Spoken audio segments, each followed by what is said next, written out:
ka soo qayb gashay sanad guurada 108aad ee ka soo wareegtay xorriyaddii dalka Finland oo aynu maanta ku xusayno caasimadda Somaliland. aad iyo aad ayaan idin salaamayaa waqtigiina qaaliga ah eedna soo siiseen codsigii aad naga ajiibteen waan idinka mahad celinayaa dhammaantiin.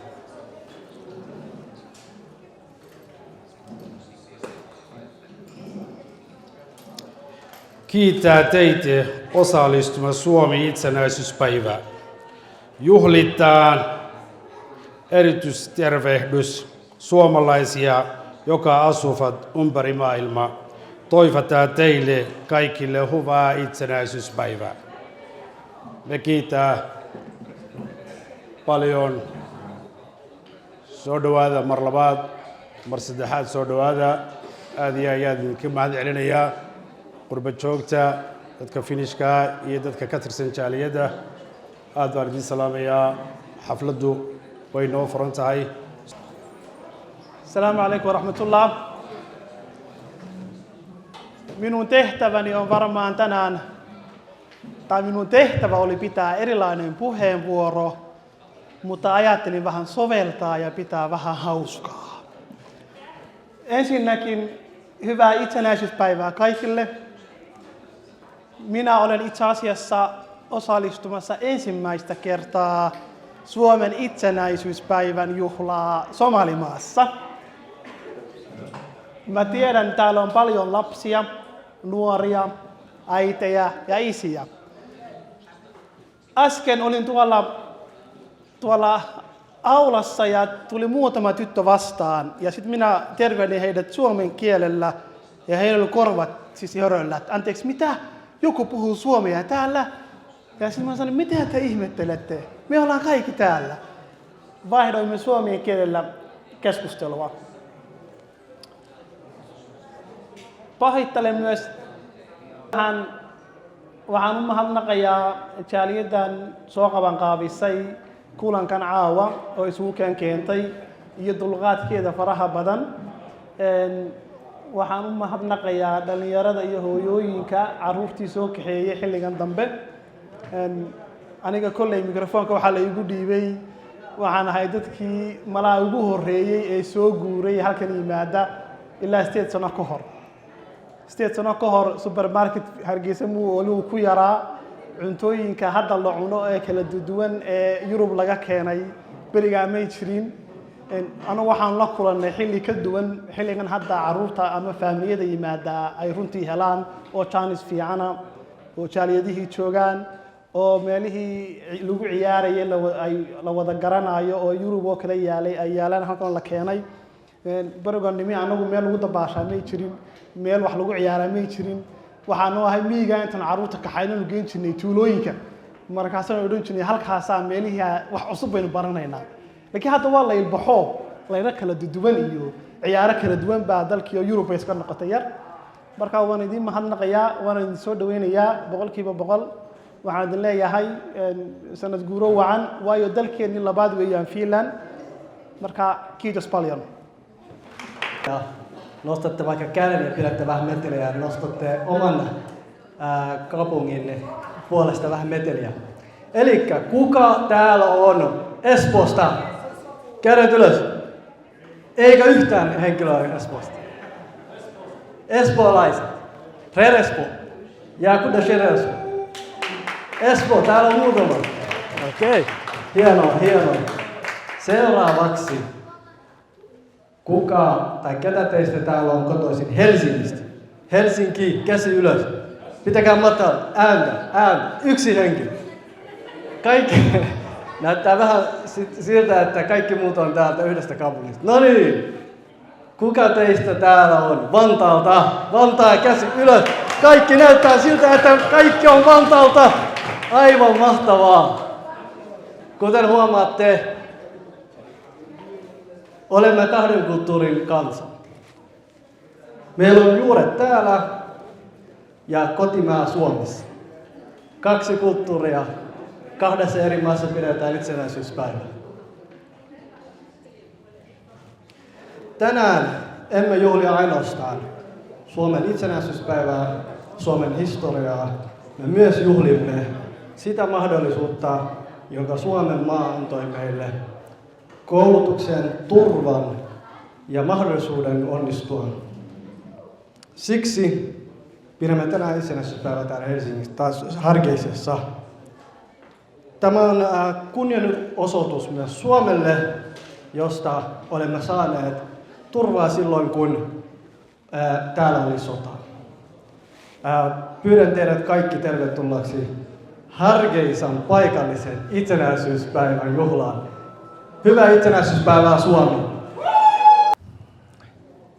muwaadiniinta reer Finland ee dibadda ku noolow waxaynu u dabaaldegaynaa maalinta madaxbannaanida Finland annagoo xilligan annagoo ku jirna xilli adduunku qalalaase badan leeyahay dhibaatooyinka khilaafaadka iyo arrimaha halista ku ah kala duwanaanshaha dabiiciga ah waxay saameyn ku yeesheen nolol maalmeedkeenna meel kasta oo aan dunida ka joogno hase yeeshee xilligan hubanti la'aanta ah ma aha inaan u dhacno niyad jab waxaan haysanaa dhammaan furayaasha guusha annagoo ah qaran iyo annagoo ah shakhsiyaad haddii aan isku kalsoonaano oo aan midka kale ku tiirsanaano Finland iyo dadka Finlandiiska ah waxaa dunida looga yaqaanaa inay yihiin kuwo lagu kalsoonaan karo xasiloon oo mas'uuliyad qaata intii aan sanadkan booqashooyinka ku marayay dalal kala duwan waxaan arkay in xirfadda iyo aqoonta dadka Finland loo baahan yahay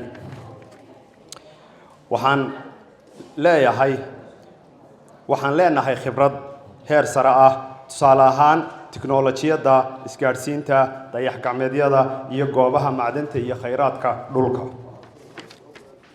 idinka oo muwaadiniinta dibadda ku noolow waxaad leedihiin fursad gaar ah oo aad dhambaalsidayaal uga noqon kartaan daafaha dunida sheeko kasta kulan kasta iyo ficil kasta wuxuu Finland u soo dhaweeyaa dunidana u soo dhaweeyaa Finland Finlandisnimadu waxay ku nooshahay sheeko nololeedkiina mid kasta khibraddiina aragtiyihiina iyo geesinimada aad ugu hayaanteen wadooyin caalamka ah waxay kobcinaysaa hodantinimadeena waxaan dhammaantiin muwaadiniinta dibadda ku nool iyo dadka asal ahaan Finland ka soo jeeda ee dunida ku nool ee kuna baahsan idiin rajaynaya maalinta madaxbannaanida oo aad u wanaagsan una nabdoon taasina waxay ahayd khudbaddii uu madaxweynaha Alexander ugu talagalay dhammaan qurba-joogta Finland oo idinkan aad ka mid tihiin oo aanan idin salaamayaa asalaamu calaykum waraxmatullaahi wabarakaatuh Suomen kansalaisille ja hallitukselle tavoitan kaikki teille valoisa tulevaisuutta ja menestystä kaikki Suomen kansalaisille. Hyvää itsenäisyyspäivää kaikki suomalaisille Somalian maissa tai maailmassa. Waxaan halkan uga hambalyaynayaa dhammaan muwaadiniinta Finland ee Finishka meel kasta ee adduunka kaga nool yihiin haddii ay qurba joog yihiin iyo haddii ay ku nool yihiin dalkii Finlandba waxaan idiin rajaynayaa mustaqbal wanaagsan guul iyo horumar waa mahadsantihiin asalaamu calaykum waraxmatullahi millä kielellä te sen selkää vetää, niin mä varmaan pitänyt Suomessa tässä kohtaa. Mä haluan käyttää tämän tilaisuuden hyväkseni ja kiittää lämpöisesti järjestävää tahoa kaikista vaivannaista, että olette järjestäneet tämän upean tilaisuuden tälle illalle tänä erityisenä päivänä, varsinkin meille suomalaisille. Hyvää itsenäisyyspäivää kaikille. Ja toinen asia, mikä mä haluan tulla tässä kohtaa nostaa esille, on se, että mä haluan kiittää Somalian maan kansalaisia siitä lämpöistä vastaanotosta, mikä me ollaan saatu teidän puolelta saapuessa maahan. Me ollaan vähän aikaa oltu täällä, mutta te olette saaneet tästä paikasta ja tehtyä meille kodin. Kiitos siitä. Honored guests, esteemed members of Somaliland Finland Development Organization, and cherished members of the Somaliland diaspora community. As we come together to celebrate Finland's Independence Day, It is a moment not only to honor Finland and its remarkable history, but also to reflect on Somaliland's current path, challenges, and the vital role our diaspora plays in advancing Somaliland's future. To the members of the Finnish Development Organization, your dedication is a beacon of hope. You build bridges between cultures, economies, ideas, and foster development that uplifts both our homeland as well as your country residents in Finland. Your work exemplifies how diaspora engagement is critical for national development.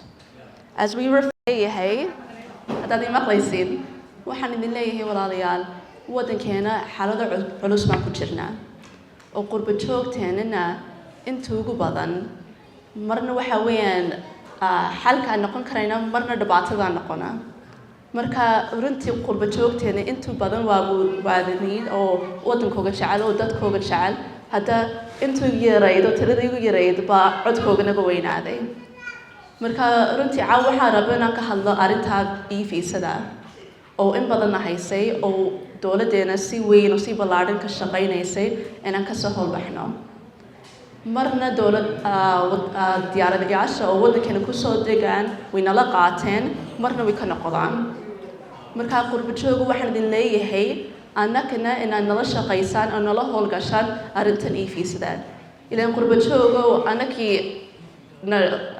anakii na dhanaysa oo weliba anaka ugu dhoof badan marka waxaan jeclaan lahayn inaad wadamadiina aad joogtaan inaad airportada tagtaan oo diyaarada la kulumtaan oo ka dhaadhicisaan inay e-fiisadan inay khatarna gelinayso inay informationkeena banaanka la soo dhigayo oo la iibinayo oo khatar hadhow toona nagu dhaci doonta inaad dowladdiina u tagtaan oo fahamsiisaan e-fiisadan wax oo policy oo jirto oo sharciga ku jirto maaha marka qurba jooga waxaan idin leeyahay inaan si dhow isla wada shaqayno dowlad ahaan waan qabanaynaa intaan qaban karayno hadda tiridiina adaa naga badan marka walaalayaal waxaan idinku leeyahay horta sidaa u samayseen idinku intay Sweden idin siisay xorriyadiinii ruushkiidii yara tabaaciyey ee ay iskaga celiseen markii dambe wixii niu hesheen oo kale ayaa anaguna maanta teedii oo kale aanu dal Somaliland aanu anaguna waxay igula soo noqonay waxaan jeclaan lahaa deedna in iyagu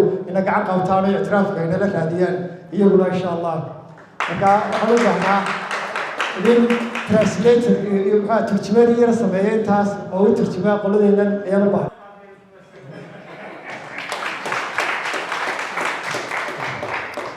waa mahadsantihiin waxaan u hambalyeelayaa horta waxqabsiga ay qabsadeen muddo waxaan malaynayaa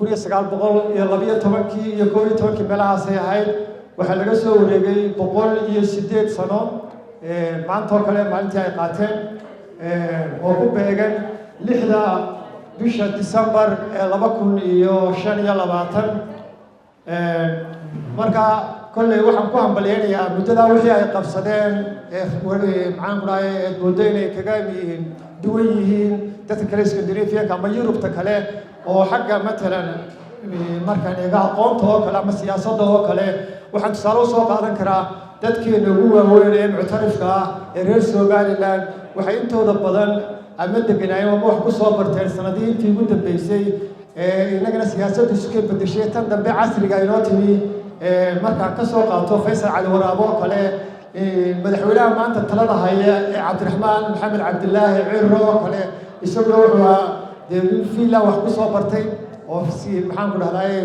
Finnish joogay wax ku soo bartay raggaadu fara badan saas oo kale ayaa wax loo soo bareen oo maanta dalkii loo hogaaminaya waxaan jecelahay sida